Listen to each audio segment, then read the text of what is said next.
Hey, welcome back to KP Unpacked. My name is Jeff Eccles, and one of the favorite things that I do is I get to talk to people in the innovation ecosystem who are making a difference, people who are innovating, who are helping us figure out how to innovate. And I think today's conversation is going to be a really interesting one because one question I would have is, have you ever felt like you're leaving money on the table when it comes to taxes, innovation, the business operations?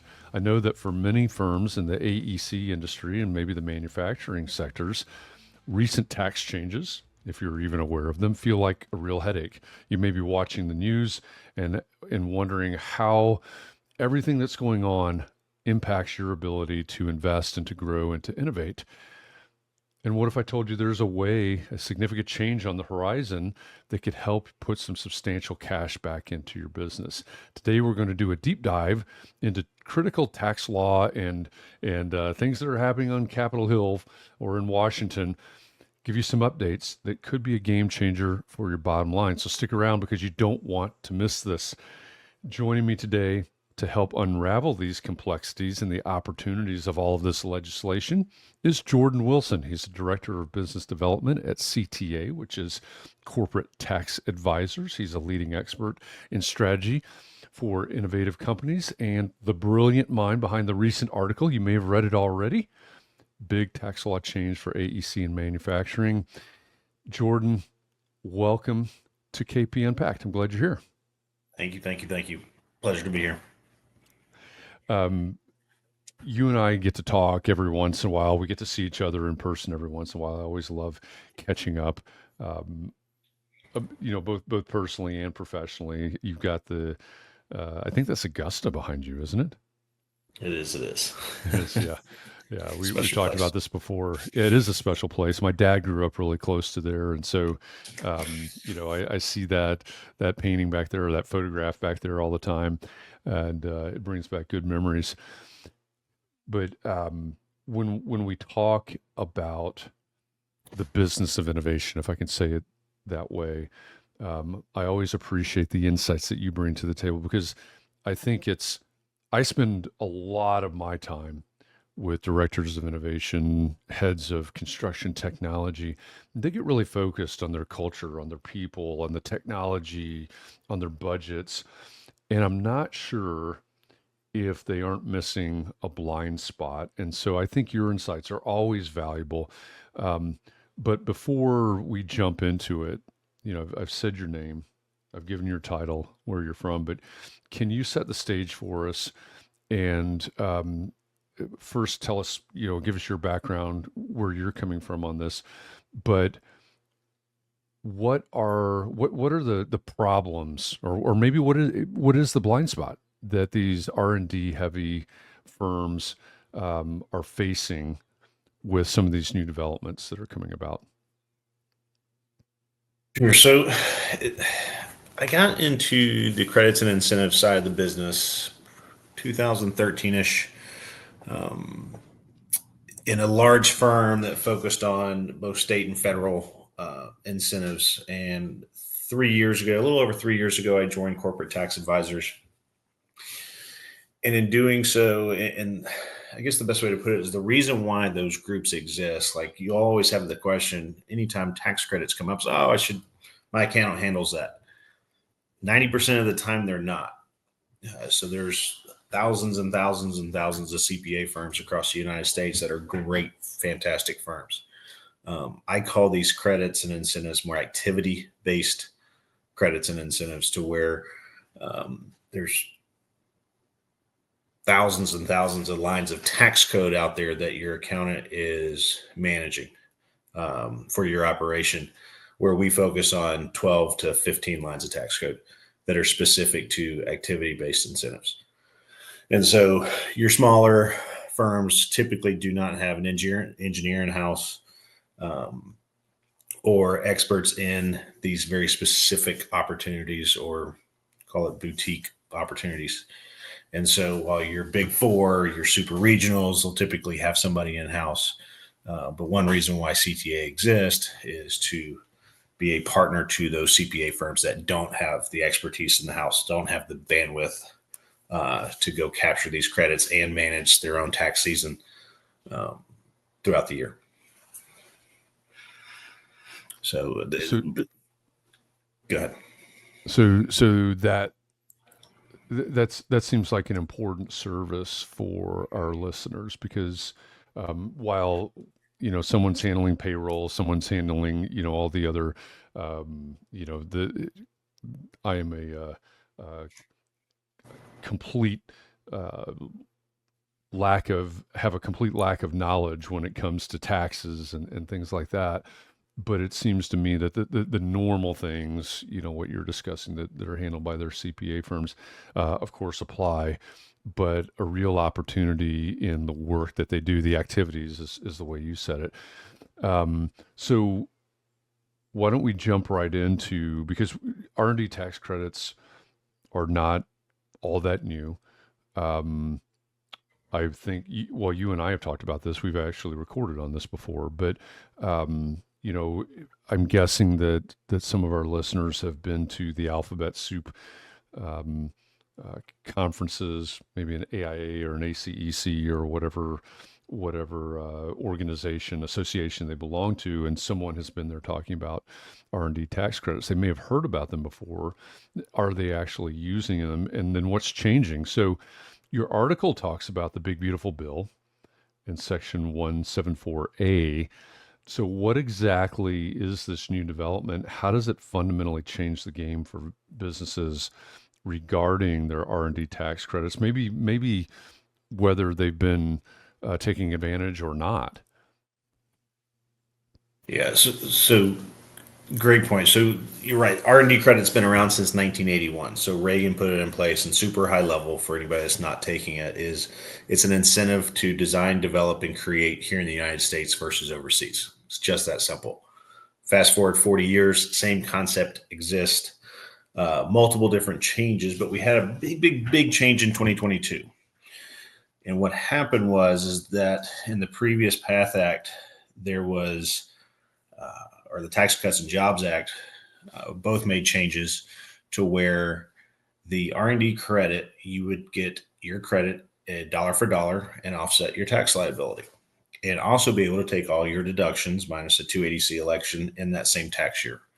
Well, what changed in 2022 is I had to start amortizing my R&D cost and expenses over 5 years. So while the credit, nothing changed with the credit, how we amortize our cost with it did change. And it went from being a very lucrative credit to being the polar opposite of what the R&D credit was built for. It was a hindrance to manufacturing and engineering firms because they were losing those very valuable deductions during the tax year. And while credit is always fantastic because it's a below the line item, losing those deductions put a lot of people in a spot where they became much more taxable, and it was very much so less lucrative to capture the incentive. And so what just happened July 4th of this year is 174A. So with the HR1 bill, or what we've seen as One Big Beautiful Bill Act, they reversed 174 amortization, which now goes back to the pre-2022 rules, which we are now taking that R&D tax credit in a very lucrative position while also keeping our deductions without amortization. And so what that does, it will definitely fuel growth. It's a huge benefit to everyone designing, developing, creating. So all our manufacturers and engineers.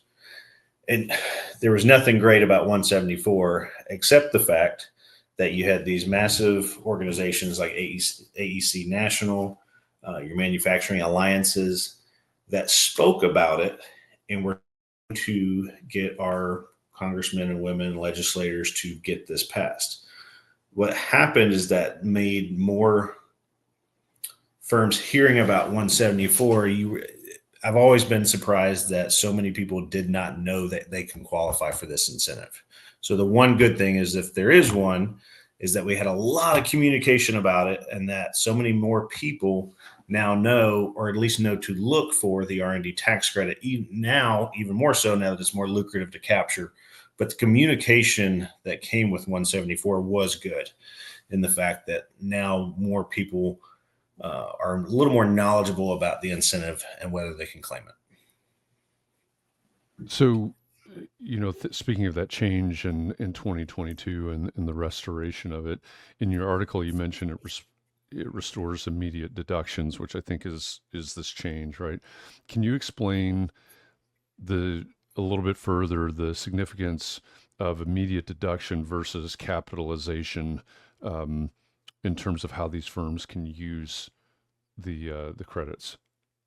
So typically, pre 2022, I would do my R&D calculation and I would still have my deductions that create it. So what creates this credit is wages, supplies, and contractors engaged in design, development, creation, new product, new process. Typically, I would have all my deductions in that current tax year, call it 2022, and then the credit was produced. The credit would take care of it, the tax liability, and I would still keep my deductions in that tax year. Okay. Prior to 2022. Now, because I have to spread them over those 5 years. We had clients that were ready to acquire folks, and all of a sudden had a $900,000 tax bill, and that money went to, rather than a new acquisition or a new investment in innovation, it went to paying a tax bill. And the trouble with that is that our legislators were saying, "Oh, this is just a timing issue. It's all going to net out." And if you wait 6-7 years with little growth, it would have netted out. What they didn't take into fact is that the initial impact of 22, 23, and 24, and how much cash exited the business because of the mechanics on how it was set up. I really don't think anyone understood how big of an impact it was going to have until we got there. Sure. Well, I mean, that example that you just used, we know, as we look at the industry, that a lot of growth is driven by M&A, and to your example, if $900,000 goes to the IRS versus into the agreement for M&A, that's a huge barrier to growth there. That's super interesting. One of the things, and I think I understood this right. Maybe I didn't. So correct me where I go wrong. But you talk about retroactive application. Who qualifies for the retroactive application of this, and what kind of impact could that have? If I'm thinking about this properly, I'm thinking, okay, well, it's exactly what it sounds like. So I can now go back and recoup that to years past. Is that what that means? So the magic number is 31 million.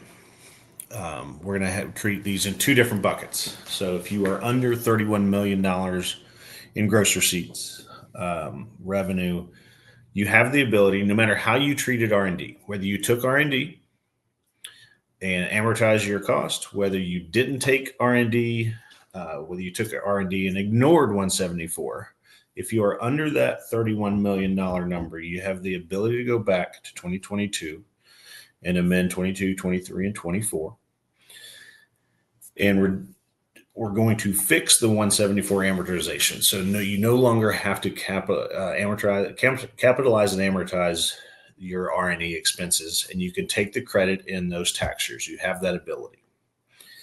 For your groups that are over $31 million, we'll call them large employers or larger entities, those individuals no longer have to abide by 174 going forward. So anything that is on their books from 22, 23, and 24, they can take that amortization and take it in 2025, take it in 2025, 2026, but going forward, they no longer have to amortize. So back to the pre-2020 rules for those folks as well, the big trigger on that $31 million number is go back, ability to amend versus going forward and taking your amortized cost in 2025 and 2026. So good news for both groups. Great news for the smaller employers under 31 million. but great news as far as the 174 fix for both going forward. Yeah, that's super interesting. And I think about the ecosystem that we have here around KP Redico, which is definitely a slice of the built community. We deal with some very large firms, and of course, then we've also got um, smaller firms, but also we have startup founders. Um, and because there are startup founders, there are also venture capitalists, private equity people. Does if you are for instance, if you are a startup founder that is maybe you're bootstrapping your startup and going through our startup incubator, for instance, just sort of making something up off the top of my head here. Does this have? I mean, I'm guessing, right? If you're bootstrapping, you're probably below that 31 million threshold. Are you so far below that threshold that none of this matters, or does it still have a significant effect? Yeah, so startups will put in their own bucket. So if it's bootstrapped, again, the R&D credit is based on that credit is produced based on W-2 wages, supplies, and contractors that are engaged in design, development, Okay. and creation. And so anytime there is funds going to, or if there's expenses going to those three buckets, that is going to generate a credit. Startups are unique, and here's why: in the fact that there is a rule. So most are not going to be profitable in their first couple of years, if first Sure. 10 in some cases, especially some of these software where millions and millions are being invested in wages, development. Um, if it's manufacturing, a massive amount of tooling involved, capital expenses there. So whether it's software engineering, development, manufacturing, it's the rules for the startups. And this is very unique in the fact that typically you would create prior to 2017, 2016, you produce a great credit based on those expenses because the expenses were there, but there was no liability. Well, the rules changed. And now if I'm less than 5 years old and less than 5 million in gross receipts, I can now take that credit against withholding, which is typically the largest expense for these startups. So from there, I'm going to take my credit. Let's just say it's a $50,000 tax credit. I'm going to file that on my corporate return. Once that's filed on the return, I am able to take that $50,000 and apply it to my 941, which is your quarterly payroll filing, until it's exhausted. They actually also just increased the cap. It was $250,000. It is up to $500,000. And again, it's typically with these startups, the W-2 payroll wages are the largest expense for most, and a quick way to get that cash back into the organization to help fuel future innovation, more payroll, more developers, and more innovation. So it's very unique. And again, the rule there is less than 5 years old and less than 5 million in gross receipts annually. Okay. Yeah, that's good to know. So there's obviously a spectrum here, and in the article, you outline 4 scenarios for firms based on past R&D practices. Can you walk us through some of those scenarios with specific actions in each type um, that people should be considering right now as they're moving forward in the new with the new scenario?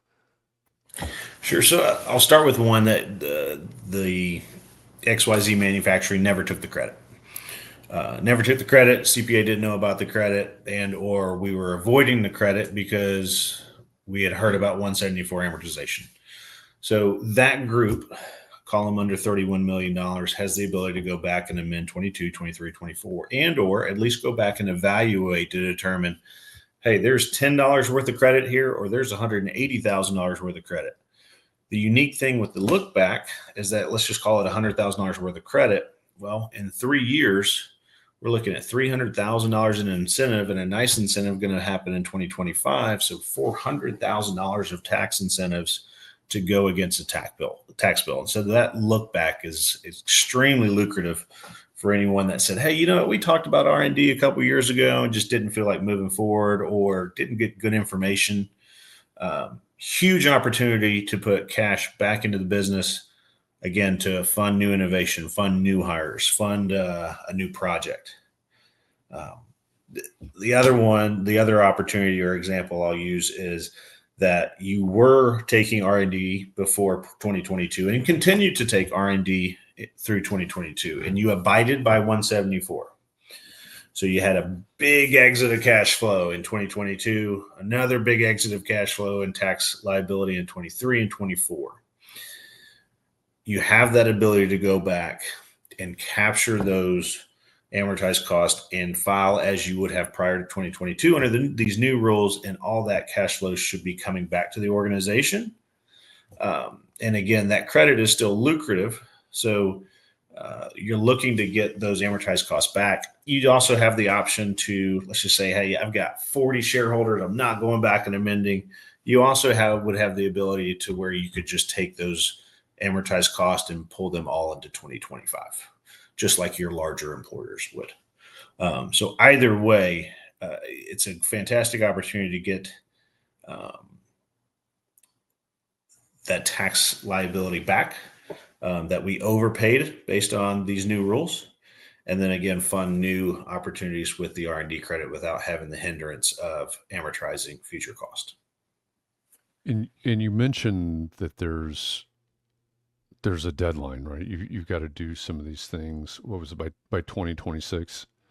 Yeah, so we call it statute of limitations. So if I filed 2022 in March of 2023, 3 years from that date, that statute will close. And so if Okay. you are a timely filer, think about it. So now would be a great time to jump in and start looking and evaluating this. Your CPA will thank you too, rather than trying to amend something 3 years ago at a tax deadline. So it's always great for tax planning to get ahead of that. But you're right. So if we want to call it a deadline, your statute will start to expire from your 2022 that you should have filed in 2023 next year in 2026. And so know that opportunity will disappear come that 3-year timeline. So you do have a little bit of time. If you're an extension, you have a little more time. But if you're a timely filer, then this is something that you want to be having a conversation with a corporate tax advisors and your CPA in the same phone call to determine an estimate. Is this worth going back? Do we want to look back? Do we want to open up that return? What is the cost of amending? And or is this something where we just shoot 2025 and go forward? So we'll have lots of options and open to talk to anybody and everybody about those options and strategies that come with it. Okay. We've touched on this a little bit already, I know, but beyond the immediate tax savings, which, some of these numbers, and I know these are made up examples, but some of these numbers that you're talking about are pretty big numbers, pretty big benefit there. But beyond those immediate tax savings, what are some of the broader implications of this law in terms of change for innovation, job creation, and the overall economic health of the AEC world? And obviously, we touched on this a little bit a minute ago, but when we were talking about growth and M&A, but what are some other broader implications of this? The first one that's going to come to mind is that if I have two very similar companies that are competing against each other and one said, no, we're not going to look at it, and the other one does, is that the company that's claiming the R&D credit has a head start for going future. And so in the fact that I'm getting 6 to 10% of my expenses tied towards R&D back in the form of a credit. So therefore, immediate impact to cash flow. I'm running more effective and efficiently, and I have more capital put back in the business. So I think that's the one, because again, I'm still surprised, even after all of this 174 news, how many people do not realize in manufacturing, especially, manufacturing is number one claimer of the credit since 1981, that do not realize that they, and it's one of those things, hey, this is day-to-day business for us. Well, as the IRS identifies R&D, it also aligns with what you do on a daily basis in some aspects, whether it's a single project or whether it's across the entire organization. And so I think that I am still in shock that there are so few people that believe that they qualify for this. Whether it's just bad information or just CPAs not knowing that they could qualify. Yeah, well, I mean, I think that's a really good point. So, what are some of the common misconceptions or even pitfalls that some of these firms might encounter when they're trying to navigate this, and how do they avoid it? Yeah. So the example I always like to share is that when you hear research and development, and before I was in this world and business, immediately think petri dishes and lab coats. Sure.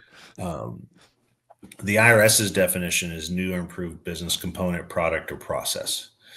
And you have to be able to relate those activities back to a science. And so, what the example I always use is adaptation.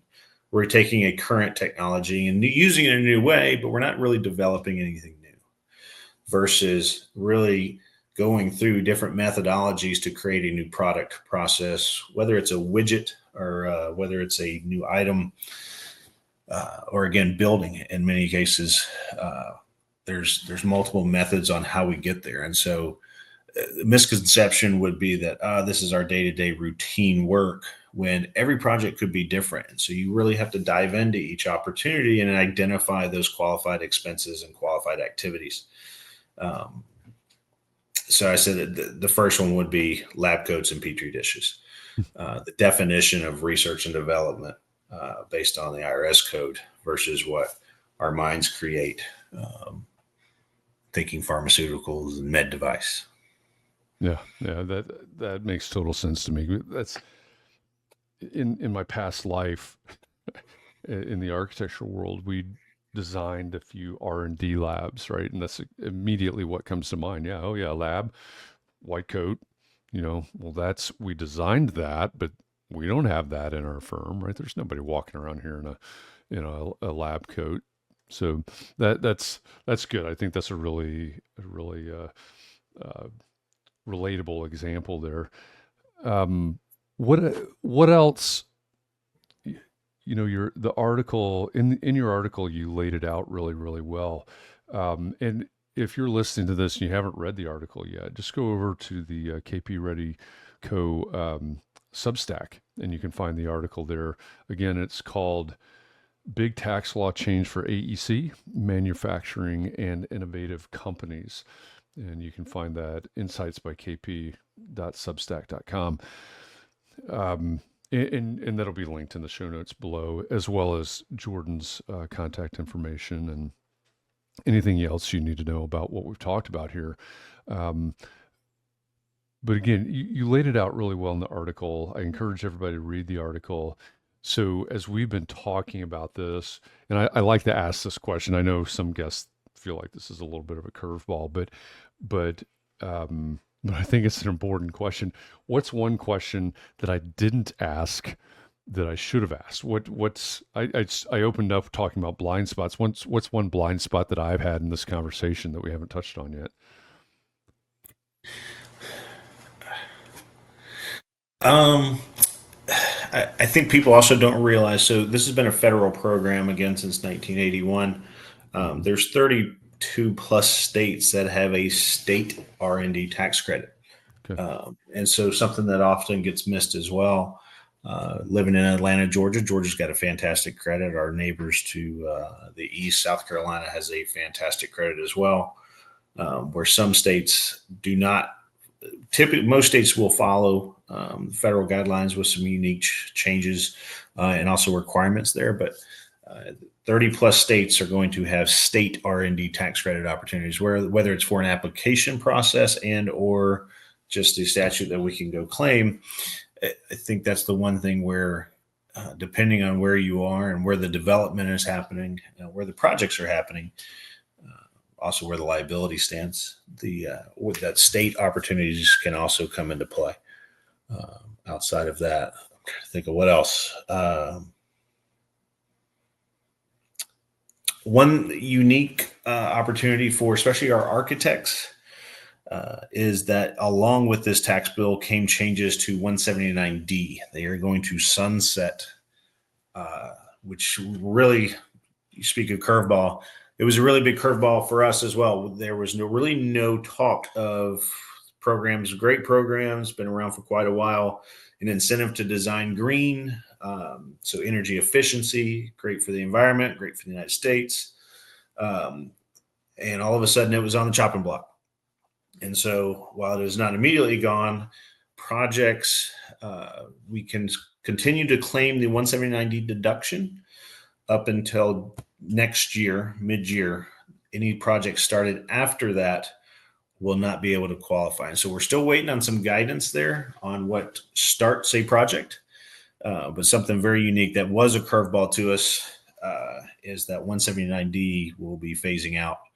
And unique to the architects and the designer of records, what we'll call them, is that they can actually claim that deduction for their government work, K-12 work, nonprofit work with an allocation letter. And so there's an incentive to design above and beyond the standard.